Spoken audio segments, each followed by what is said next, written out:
up and down the coast, from the beaches to the valleys. At 11, this is KEYT News Channel 3, where the news comes first.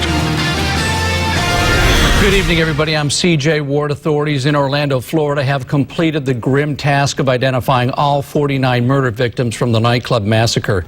And tonight, some disturbing questions. Why did police wait 3 hours to storm the club and kill the gunman? And why was the shooter able to buy guns even though he'd been under government surveillance? Marcy Gonzalez takes a closer look.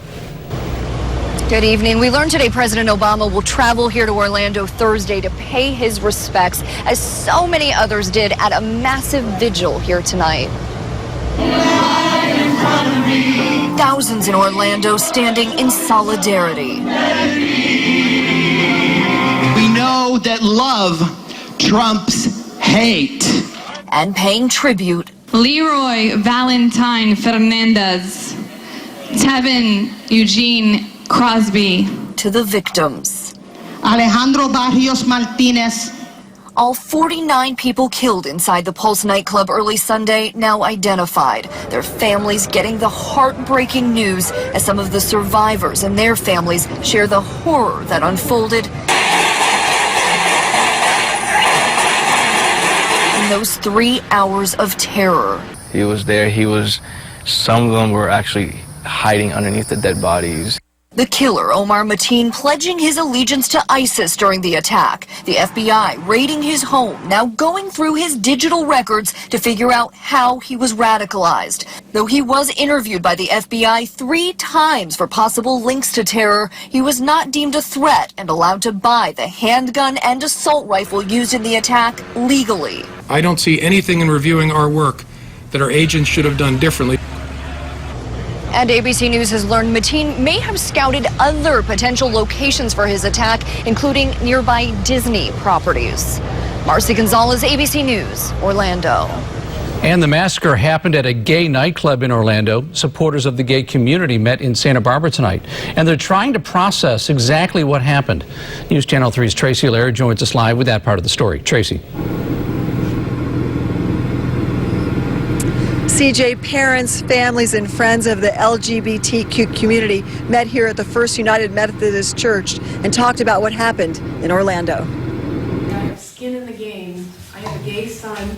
Pastor Frank Schaefer, a father of 3 gay children, says it's not Islamophobic to say religious organizations have some responsibility for the hate that's happening. As long as there are religious communities that condone discrimination against LGBTQ folks, there's a responsibility that they carry for events that happened just now in Orlando. Schaefer moderated this PFLAG panel that included a Yale Divinity grad ordained in Sandy Hook. I have a heavy heart. I mean, anyone who has gone through a trauma like this is re-traumatized when something like this happens. But for me, as a gay person of faith, it even hits harder. They like to remind people that evangelism comes from a Greek word meaning good news. And I think it's important for us to come together as religious leaders and talk about where we are in our own journeys towards becoming more welcoming, more inclusive, more loving in our world, and what we can do together that brings us together rather than splitting us apart. PFLAG newcomers called the conversation eye-opening and informative. And they are welcoming people to attend PFLAG meetings each month. They also plan to honor the victims of Orlando at upcoming vigils and also a Love Period event in August. In Santa Barbara, Tracy Laird, News Channel 3. Okay, thank you, Tracy. And hundreds of people held a vigil in San Luis Obispo tonight for victims of the Orlando attack. It was organized by GALA, an LGBT advocacy group in SLO. Everybody gathered at the Mission Plaza. Organizers say they wanted a place where people could feel safe and share their stories and their feelings. It was really important just to feel that sense of community and some kind of hope come out of such a horrible thing that happened. And I think tonight will be a similar experience to come together. And speakers took turns sharing their stories, their prayers, and poems with the crowd. More than 200 people showed up. United Blood Service Centers in Santa Barbara and Ventura counties are sending blood to help the victims of the mass shooting. As News Channel 3's Vicki Nguyen explains, more donors are needed. Sarah Schmidhauser has helped save more than 500 people over the past 16 years. What they really like about me is that I'm CMV negative. Sarah has a special type of blood that helps those who need special medical treatment. It's really, really good for people that are undergoing cancer treatments because they are less prone to have any adverse reactions. Sarah joined a room full of donors at United Blood Services on Monday. Supplies from here were sent to help the victims in Orlando. Those donating now will replenish the local blood supply. I think it's very, very good that it, shows the kindness of humanity, that when tragedies happen, people will still come out and do the right thing.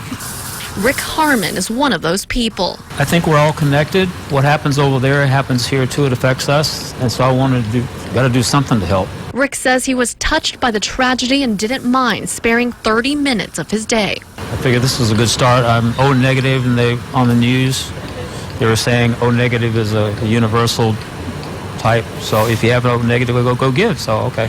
United Blood Services of California is in urgent need of all blood types. Our blood supply dips during the summer, so we do about 20% of our blood collection is at high schools and colleges, and as you know, a lot of the schools are out for summer right now, and on vacation. So because of that, and with Orlando, it's definitely dipped quite a bit.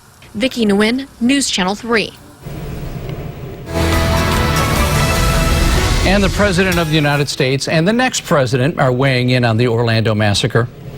We have to counter extremism, but we also have to make sure that it is not easy for somebody who decides they want to harm people in this country to be able to obtain weapons.